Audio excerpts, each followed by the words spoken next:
If you had an invisible killer in your house, would you want to know about it? Well, in this video, I want to address the issue of radon.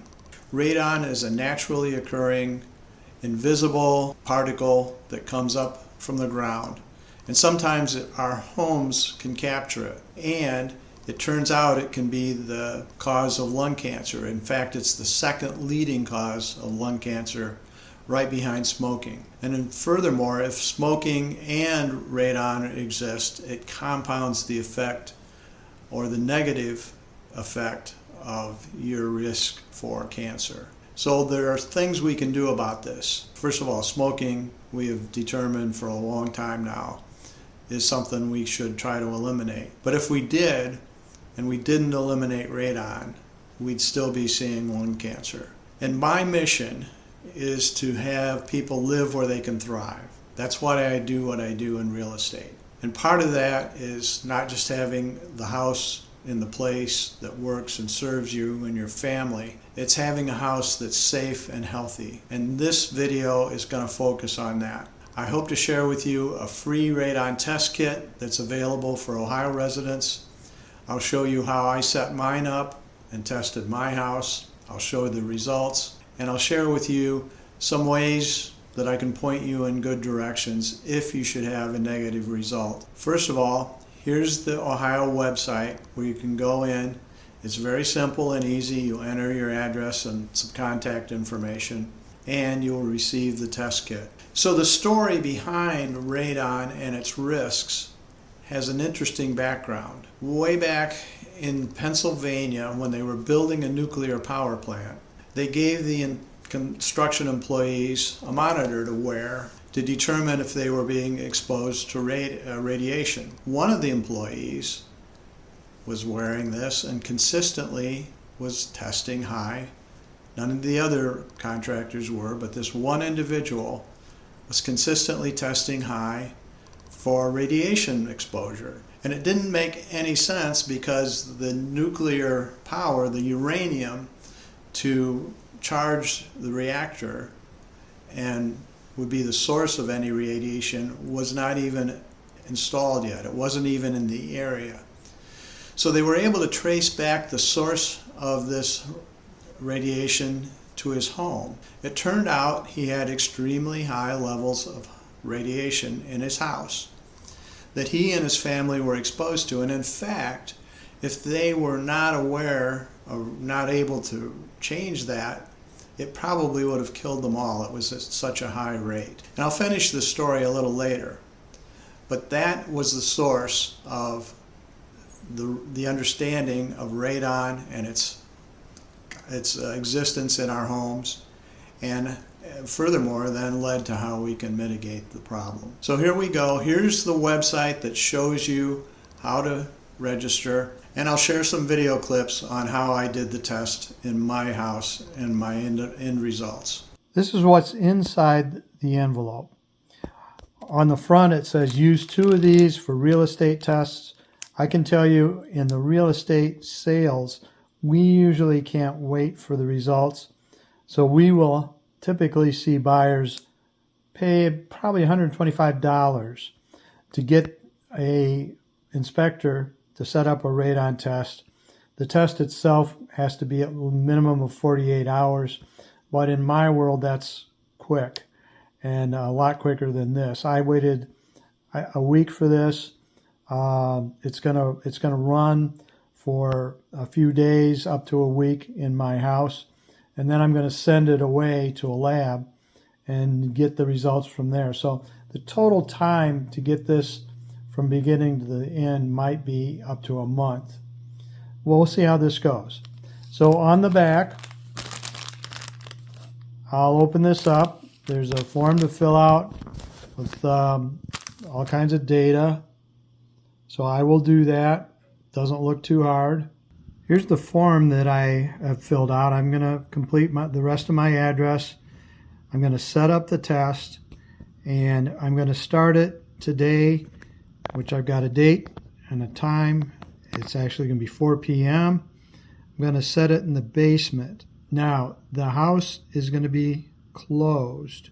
It's easy right now because it's winter, But in the summertime, you need to run the test with your windows closed and your doors shut. So keep that in mind if you're doing this in the summer.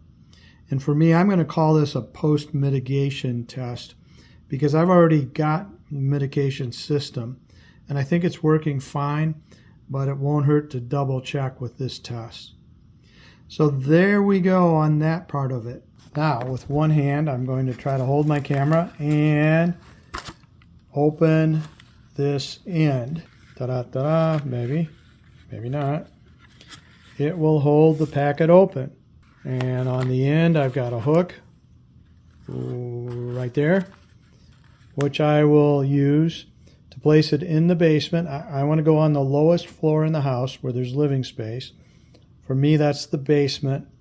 And I'm going to hang it at roughly 2 to 5 feet above the ground or above the floor and away from any air vents or other distractions, heaters, fans, everything like that.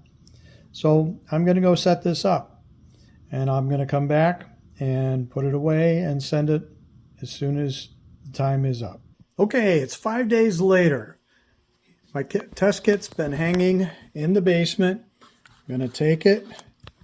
And by the way, it's been carefully guarded by this bear, so we know it's been very secure. On the back, I'm going to fill out the end date. For me, this is 5 days later. It's a Monday. I'll tell you why I picked a Monday, but it's 5 days into the test. 3 is the minimum and 7 is the maximum. Now, I didn't say this, but it asks me to record this number. I'm going to do that after I complete filling this out by just taking a photograph, and I'll have all the information logged on my iPhone. And then when I pull out the cardboard, this is trash. There's a seal that's covered with a plastic covering, so I'll remove the covering, seal that up, and then I will mail it. Now, I said this was a free test, and that's what I'm going to do. I'm going to let their postage send this thing to Naples, North Carolina. If you want to, if you think you need to expedite the delivery, you can send it UPS or other expedited mail. I don't think that's necessary, so I'm going to go and do the freebie. So we'll wait now on the postman to get it there and getting a response by email from the test lab. So here we go. Okay, it's time for results. I received an email, and a few days later I received a snail mail copy of my test results. And the story was great. I ended up with 0.3 picocuries of radon per liter of air. Now, the actionable rate according to the EPA is 4.0 picocuries. So I'm less than 10% of the threshold, probably even like 8% of the threshold that would be actionable according to the EPA. Now, what if I wasn't? Well, you can get a contractor. Sometimes they'll even quote you on the phone to go in and mitigate your house. And virtually over 99% of the houses in the area, that's a doable process for, I think, a reasonable amount of money. In fact, my house, my system, I'm showing you a picture of my vacuum line going from my basement floor up against the basement wall. And from there it exits out. There's a blower, a vacuum blower on this system to pull whatever gases it can pick up underneath my foundation and push them out above the roof line where they're harmless. And you can see on there a manometer.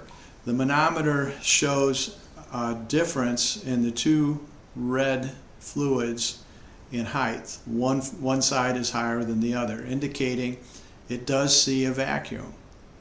If those two levels were the same, it would indicate that I've lost my vacuum for some reason. The power's off, the blower died, something went wrong, and I should take some action to make sure that blower gets the vacuum going again.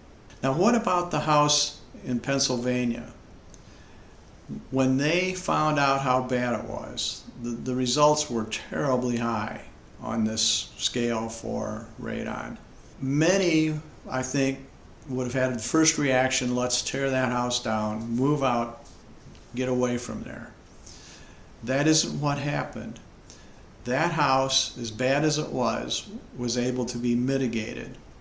In other words, they were able to put in a system to reduce the levels, make it safe, and the family could continue to live there. I think that's a great story. And then furthermore, we have a local contractor that was a pioneer in the early stages of how to mitigate for radon. And if you check this video, you can see my interview. I think it's interesting and gives you some more details if you really want to see some of the things that have happened here. So we are capable in Northwest Ohio, all of Ohio, to take action. It's a matter of starting with a simple test. So I would encourage you to do that test even if you've got a mitigation system or you've had a good check sometime in the past. Do a recheck. And if you've never done it, for sure, get that first test going. So that's what I wanted to share with you. I hope you found it helpful. I hope your house is safe.